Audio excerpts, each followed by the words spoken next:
à l'Université de Sherbrooke qui a dû composer depuis mars dernier avec la pandémie, comme tout le monde bien sûr. Non seulement l'université a été forcée d'adapter ses cours, mais également l'offre de stages qui a considérablement diminué. Et vous le savez comme moi, l'établissement de Sherbrooke se distingue par son régime coopératif qui permet justement aux étudiants de près d'une 50aine de programmes d'effectuer des stages rémunérés en entreprise pendant leurs études. Qu'est-ce qu'il y en est aujourd'hui? Est-ce que c'est difficile en ce moment de trouver des milieux de stage? On va en parler avec le directeur général du service des stages et du développement professionnel à l'Université de Sherbrooke, Alain Tremblay. Bonjour, Monsieur Tremblay. Bonjour, Mme Dubé-Baudouin. C'est vrai que la pandémie, en ce moment, rend les choses pas mal plus difficiles. D'abord, il y a pas mal d'entreprises qui sont fermées et d'autres qui sont en télétravail. Comment ça fonctionne pour les étudiants qui doivent passer par un stage dans le cadre de leur cursus? Écoutez, ça a été un grand exercice de transformation de nos processus, de transformation de l'accompagnement qu'on fait auprès des étudiants et ainsi de suite. Ça fait qu'on a tout revu ça. Et oui, si on voit l'année dernière, en mars et à l'été dernier, c'était difficile parce que les gens étaient en plein choc de la pandémie. Bon, on voit tranquillement qu'on a un certain retour à la normale, surtout compte tenu qu'on était en pleine pénurie de main-d'œuvre. Et cette pénurie de main-d'œuvre-là, structurelle, existe toujours. Ça fait que donc, oui, processus plus lent. Oui, on est à peu près à 70% de nos offres habituelles. Fait que je vous dirais que c'est vraiment un marathon. Il a fallu se transformer en placement en ligne, tout ça sans papier. Et vraiment, tantôt vous parliez de câlins. On a fait beaucoup de câlins à nos étudiants de façon à se rapprocher d'eux, à les suivre de plus près, à s'assurer que leur santé mentale, leur santé physique était correcte. Fait qu'on est arrivé et on arrive à des taux de succès qui sont quand même assez impressionnants. Et je vous dirais que grâce à l'équipe, les relations qu'ils ont eues avec les employeurs et ces étudiants-là, on s'en sort, je vous dirais, très bien. Malgré tout, heureusement, est-ce qu'il y a quand même des disciplines qui sont plus affectées que d'autres? Parce que vous me dites 70% à peu près, là, on a réussi à trouver des stages, on fonctionne avec 70% de ce que habituellement on réussit à trouver. Il y a des disciplines qui peut-être présentent plus de difficultés?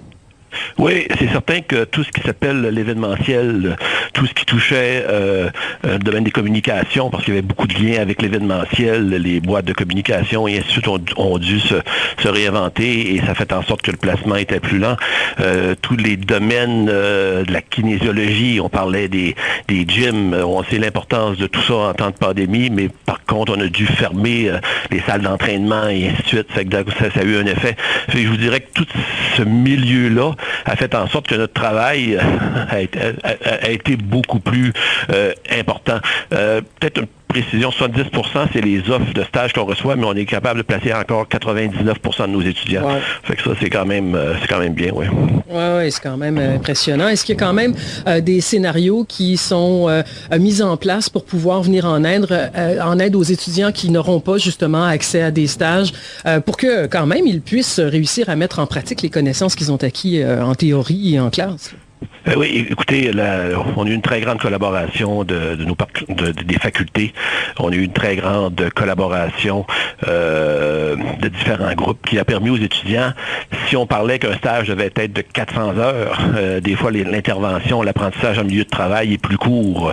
On a transformé nos processus d'agrément et donc on permet des stages plus courts, des stages dans 2 ou 3 entreprises en même temps.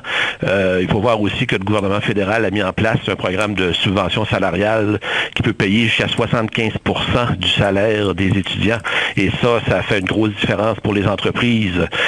Donc, il y a eu plein d'initiatives qui font en sorte que on a été en mesure. Et aussi, au niveau des stages, ça arrive quand un étudiant ne peut pas avoir de stage, qu'on puisse, qu'il y ait des modes d'accompagnement, c'est-à-dire qu'on va le conserver dans le système, parce que vous savez, souvent la démarche pour se trouver un emploi est tout aussi importante que l'emploi elle-même, parce que notre objectif, c'est que les étudiants puissent, lorsqu'ils vont quitter les rangs de l'école, avoir en main des trucs, des façons de faire qui vont leur permettre de réaliser leur carrière.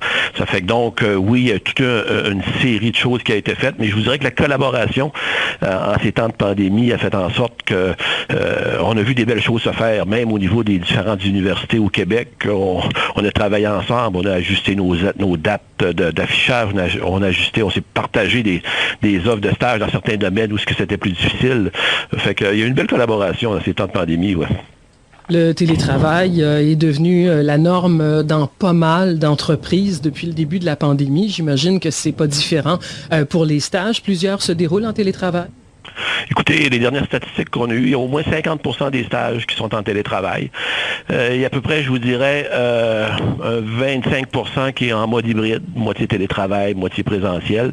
Et naturellement, dans certains domaines, le télétravail est impossible. Quand on parle de chaînes de production, de chaînes de montage et ainsi de suite, ça fait que nos gens travaillent. Mais oui, on a eu une augmentation de télétravail et à un point tel que, vous savez, les aptitudes à faire son travail à distance va être quelque chose, je crois, qu'à terme va être payant pour les étudiants. Parce que toute la transformation de nos modes de travail font en sorte que ce télétravail-là est là pour rester. On a juste à regarder, encore ce matin, on parlait là, des entreprises qui ont transformé, plutôt que louer des bureaux très chers. Place Ville-Marie, notamment, là. Effectivement. Ouais. Ça fait que donc, on a tout un ajustement. C'est pas facile pour les étudiants, par contre. Vous savez, cours à distance, télétravail, le contact humain, on est des gens sociaux. Fait que donc, c'est important ça, de revenir là-dessus.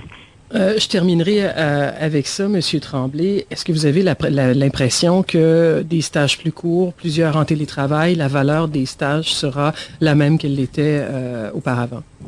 C'est définitif. Je pense que cette évolution-là est importante. Puis vu que le monde du travail change, ça fait que donc les réflexions que les étudiants doivent faire sur cette pandémie-là, sur le nouveau visage du travail et les mandats. Vous savez, une entreprise qui a des difficultés, le rôle des étudiants devient tout aussi important, puis même devient jusqu'à certaines mesures stratégiques dans certains secteurs d'activité, où ce qu'on voit une transformation numérique et ainsi de suite. Fait que non, les stages sont vraiment essentiels pour l'avenir des entreprises et pour nos étudiants, naturellement.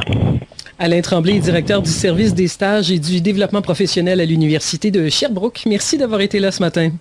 Merci à vous. Au revoir, très bonne journée. Marie-Hélène Rousseau dans l'actualité. Eh bien,